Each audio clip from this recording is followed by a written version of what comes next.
Hey, this is Professor Ken. Welcome to the Forward Motion Business Show. This is broadcast number 2, and today we're going to cover a special event. We're all struggling.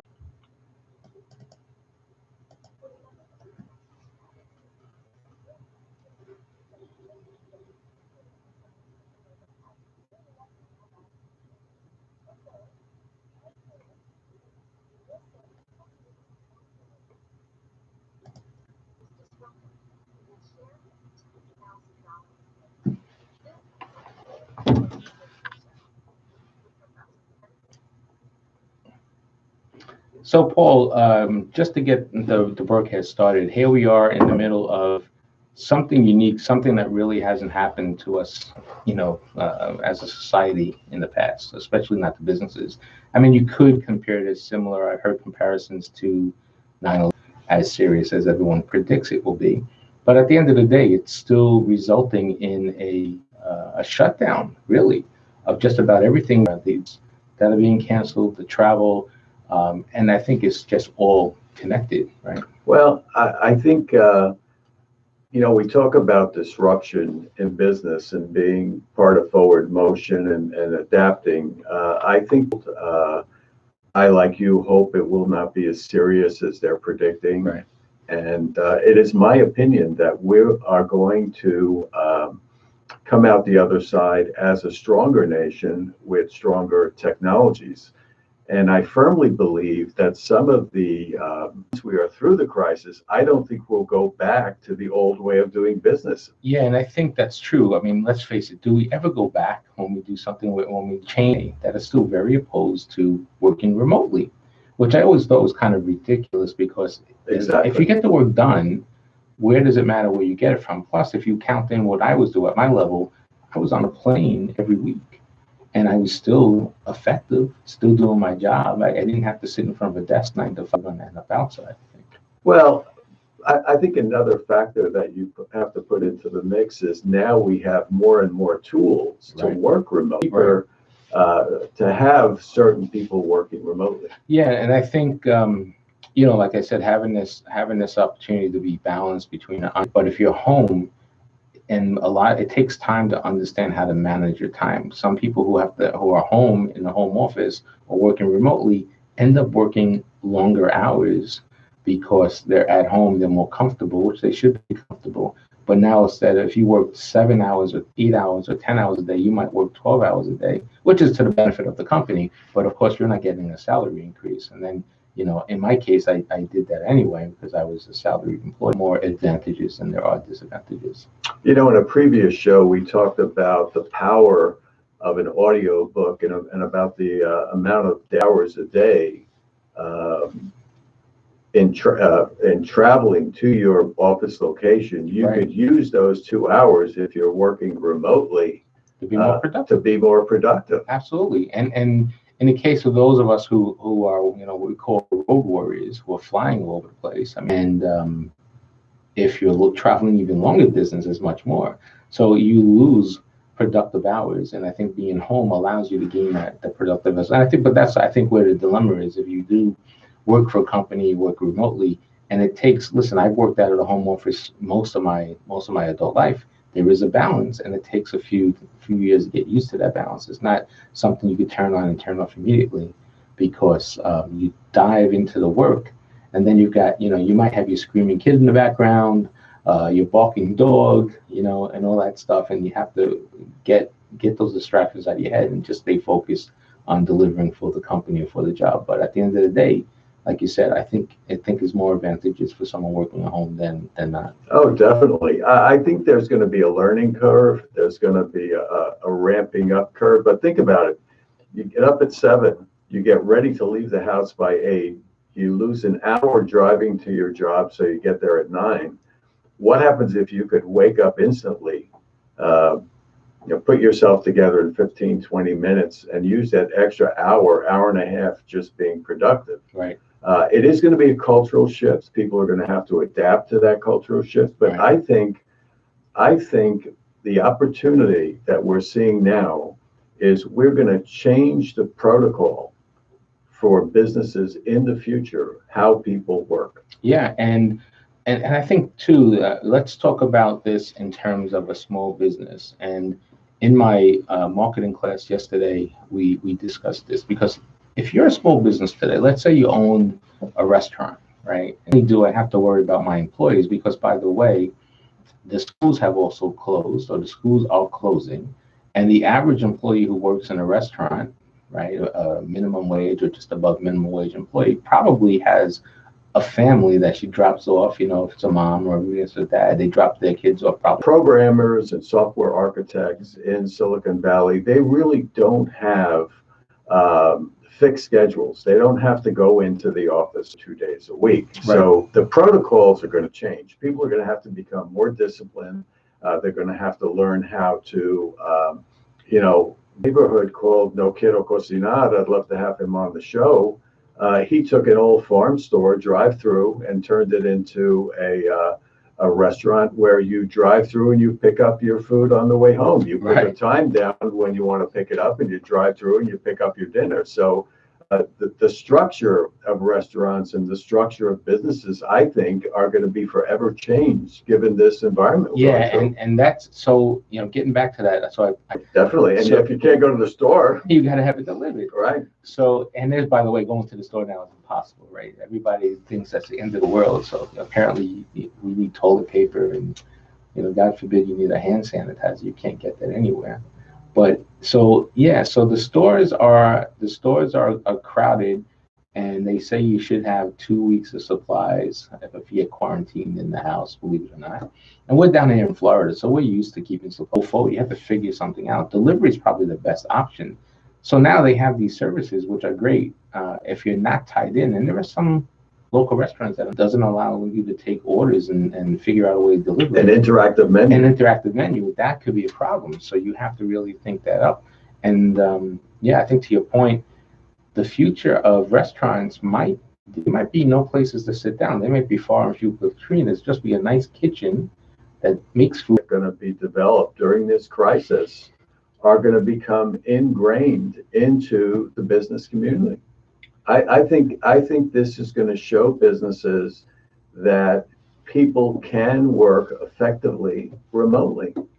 Yeah, and that's a good question. And so that's a restaurant. Then what do you do now if you're a daycare, right? Because now a daycare, the whole purpose of a daycare is to have kids come and you're taking care of the kids while the parents are at work and stuff like that. Yeah, you have a daycare, you have adult care. Princess Cruises just announced that they're ceasing operations for 2 months, and it's going to be a big effect. And if you're a small business owner, now's the time to figure out what you need to do. And while we're going through this crisis, you have to put together a very aggressive plan so you can come out as strong as you need to be. Well, not only that, let's look at the flip. It means that they're going to have to make up that ground in fourth quarter. Yeah. So they're going to have to aggressively have a marketing plan to get the most dollars out of fourth quarter. So there should be some tremendous discounts, some tremendous incentives in fourth quarter. So if I was a business, I would be gearing my marketing plan towards fourth quarter. Yeah, and that's hopefully will be some businesses, and this is large businesses too. You don't have to be the small mom and pop shop, but this is a large business too. I think could be in jeopardy because that income is not there. That's why I think some of these Congress and we're talking about allowing small business loans and that the SBA loans come out on top. So I agree with you. You have to get aggressive. You have to think about what I'm doing, and I would say not even fourth quarter. I say third quarter. I say I'm hoping that we just see this pass by the end of May and coming into June. But you need to start getting aggressive now. Well, one of the things that I'm advising my clients on the consulting side is to review your banking arrangements. Fortunately, the banks are in good position. They're well capitalized. The Fed is pumped. You have that line of credit. You could survive those months or 2 months and then come out stronger on the other side. So you have to look at those relationships. Yeah, and that's important. You have to have the cash to get you through. And cash flow. Cash flow is important, and you have to have those reserves or some type of access to credit that you'll need. So So, all right, as a small business, you have to take some action, right? You have to be able to move forward. It's tough right now, but you have to figure out a plan how to get through this. I would minimize your expenses, right? If unfortunately if that means you were trying to renovate something, but by the fall you need to cut that out because you don't have that income coming in. Minimize your expenses. Minimize, if you're minimize your output so that you can manage what you have, and then take whatever money you can and put it into marketing. And I'm a digital guy, so I would say figure out a way to do some digital marketing inexpensively, and you can do that inexpensively to get customers in the door, no matter what business you own. Well, if you're in a good cash flow situation, if you do have reserves, um, now is the time perhaps to do a purchase because there's such big discounts. You know, Sure. everybody's That's talking true. about how the market's down and how the market fell out of bed and we're entering bear territory and all this. But, is the glass half empty or half full? There's a Right. lot of people now, and I'm of this school, that you should be buying equities because you're getting great companies at 30, 40% discounts. Yeah, I agree with that. I agree with that. So there are some positive aspects to all this, I think. And right now, I mean, as a small business owner, the definition of a crisis is, a temporary disruption of what's going on, right? Mostly, it's a negative disruption of what's going on. And the key to handling a crisis, you could do two things when you have a crisis. You can let it just consume you and take you. Vertical. There are companies out there who have 100, 200, 300 and above employees, and they have to house those employees through fixed assets. They have to pay a lot in rent. They have to, buy property. You have to build buildings. So let's say they use this crisis as an experimental, as an incubator, and they devise a way that they could take 20, 25% of their employee population and let them work remotely on a flex schedule basis. Think about the money that they will save going forward Right. if they have the courage to explore these protocols now. And think now of all the companies who are making software like Zoom. They're going to come out with more and more advanced software Sure. to help us through this. So if we take advantage of this, call it a crisis, call it an opportunity, I think the protocols going forward will Yeah. be forever changed. Yeah, and I agree with you, and I think that's the key. The whole purpose of our show is to talk about forward motion, and we had a guest scheduled who unfortunately took ill because of the whole crisis that's going on, right? And it's all in our minds right now. It's constant, it's current. You can't really get away from it, no matter where you turn, you're hit in the face with the thing, whether you're sick or not, whether you're in the high risk group or not. It's still part of our lives, but you have to have forward motion. And I think, and I'm hoping that we have this incredible V-looking event. If you look at a graph, that yeah, we're heading towards the bottom right now. That was it, the right side of the V, but then we'll come right back and we're going to shoot back up in the fall. And that's what I'm hoping we see. And I think it's very possible because we got into this and rebound quickly. And small business represents what, 90% of every dollar generated in the country or something like that. So I firmly believe we're going to bounce back quickly. I firmly believe it. We're a nation of adapters. I think we're going to come out of this stronger. yeah, and like you said, we may come out of this in a new reality, where the work, do we work where we put 200 people in a room anymore, or these cubicles, or these, what do they call them, the open space offices and stuff like that? Is that really possible? I mean, I do have a belief that the brick and mortar anything in our future has a very limited time left in this world. Because why would you need an office? I don't need an office anymore. I do all my work off my phone and off my computer. So why do I need to spend $500 a month, or in this case maybe $1,000 a month on an office? So if you're a big corporation, why do you need a big shiny building with a sign on it? That's a multi-million-dollar budget that you could be cutting by 15, 25%. Right. And your employees could still be productive. I mean, I would imagine, and we have to look at some efficiency stats, but I would imagine your productivity might be even higher if you're at home and you're happy and you have all that stuff, right? Well, look at the software industry. When they develop a piece of software, some of the programmers are not even in the same country. Right, right. So we not longer than that.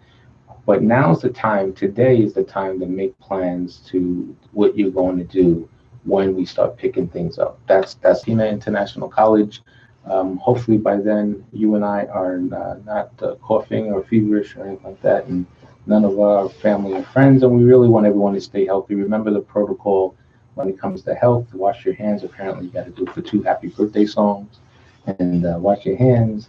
Make sure you stay safe, wipe down surfaces and all that stuff, and follow the guidelines from your local city and the state and federal guidelines to stay healthy. I think that's going to be key, right? And stay positive and continue forward motion. That's exactly right. So thanks for joining us today. This is the Forward Motion Business Show. I'm Professor Ken. And I'm Professor And Marino. we'll see you out there real soon. Thanks so much. Take care.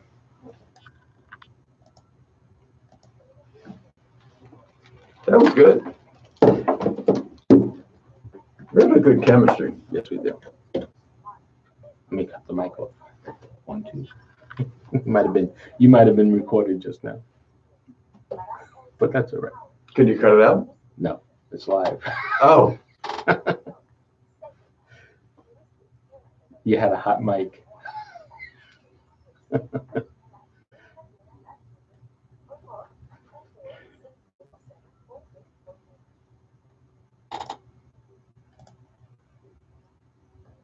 Now, hold on a minute. Give it 30 seconds.